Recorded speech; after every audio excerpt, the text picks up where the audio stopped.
Welcome to Ein Gedi, Nachal David, Matan David, the waterfall and the river, all named after the story of David is right here. There's a lot of tourists here, as you can see. Families are coming and traveling here. You're welcome to come here too, and we're going to do our best to take you here virtually and show you around to several places. So let's get started.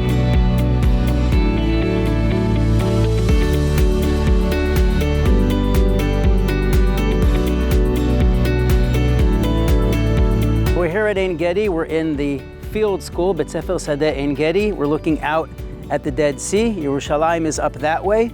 And right below us is Nachal David, and it's named Nachal David after the famous story of David where he meets Shaul here in the cave. And that's what we're going to be talking about when we get there. We're standing in a very special place which has a very special connection to Shavuot. First of all, we're basically in the desert.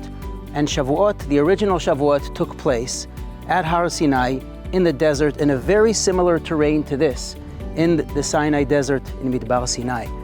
And Matan Torah took place in the desert, and that is something that we should think about. Think about being in the desert.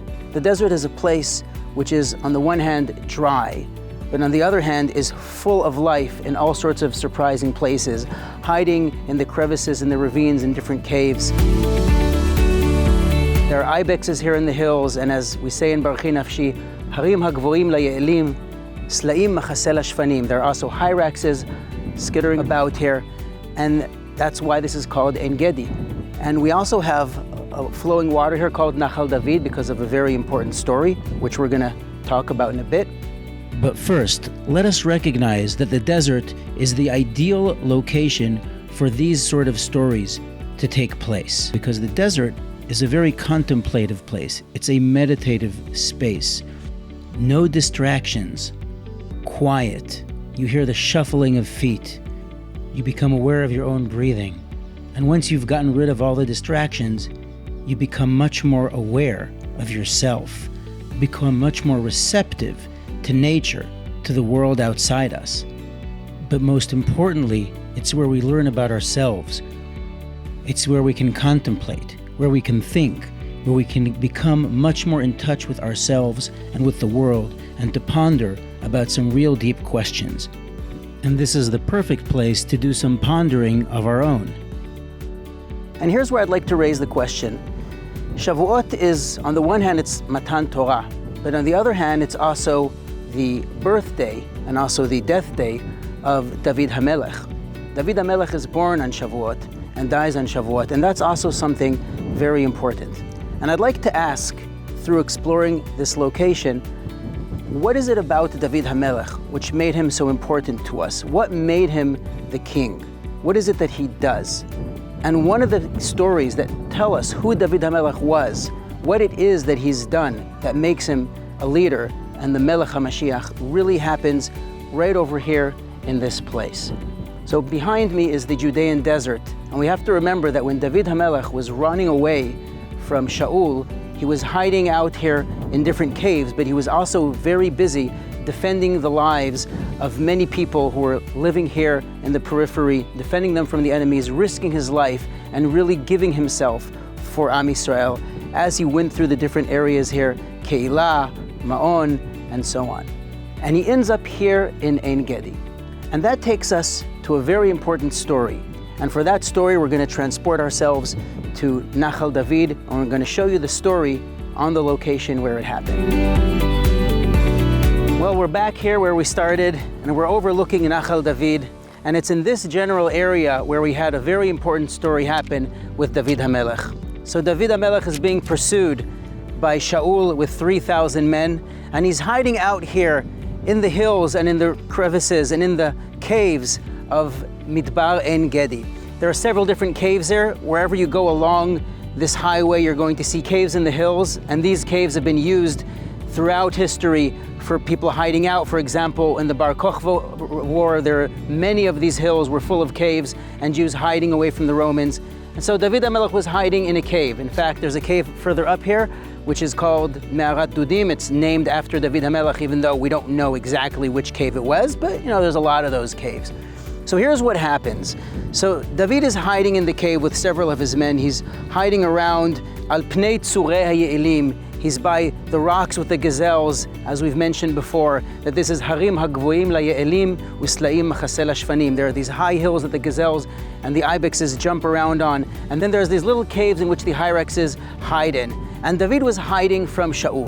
Now Shaul comes into the cave, and we know the story that Shaul was completely vulnerable to David, and David has his people urging him and telling him, you should kill him now, you should kill him now, God has given him into your hands. And David says, God forbid, I shall never do such a thing. He says, Chalila li meHashem im e'aseh et hadavar hazeh la'adoni, lemshiach Hashem, lishloach yadi bo. Ki Mashiach Hashem hu. How could I possibly raise a finger on one who is anointed by God to lead Am Yisrael? And so he just cuts off a piece of Shaul's garment. And Shaul, in the meanwhile, goes back to camp.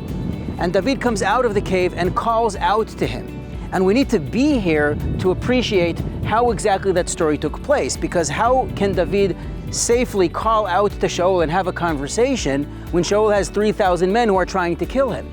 But now that we're seeing here the Tzurei HaYe'elim, we're seeing the hills of Midbar Ein Gedi, it makes a lot of sense.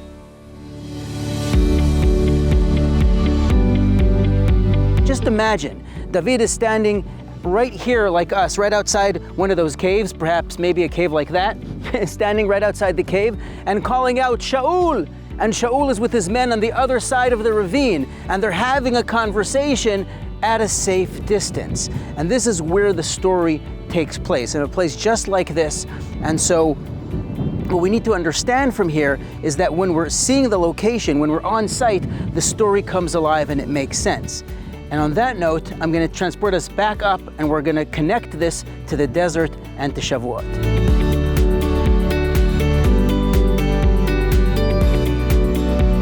So that story we just saw gave us a little bit of a taste of what David HaMelech did when he was hiding out here in En Gedi and when he was risking his life to defend the people. And so we've seen the story of David HaMelech in one of the instances in which he acts in this particular way. And finally, when David HaMelech is recognized as the king over all of Israel after the death of Shaul, this is indeed how the people come and approach him. And they say to him, Vayavo kol shivtei Israel el David Chevrona. All of the leaders of the Shvatim come to David to Hebron.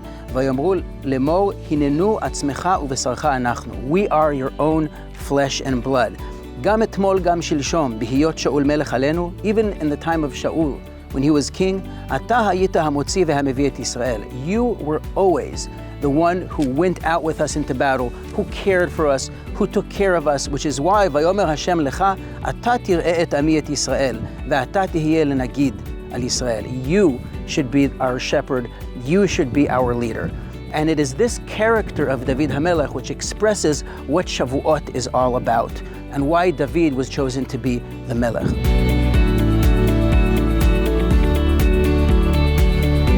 Melech stands for Let Migarmei Klum, Lamed Mem Chaf Sofit, as Chazal say, which means has nothing of himself. The king, the Melech, is there to represent, to express the will of the people. He is an expression of the people. He cannot do anything which is for his personal agenda. And that is why he was putting up a fight when his people right over here in the cliffs in these caves told him, kill Shaul. And he said, how could I possibly fathom killing Shaul? And in fact, he suffered till his last day just for cutting off a piece of Shaul's garment. How could I lift a finger against Mashiach Hashem, against somebody who's been chosen by God to lead Am Yisrael? How could I possibly do such a thing?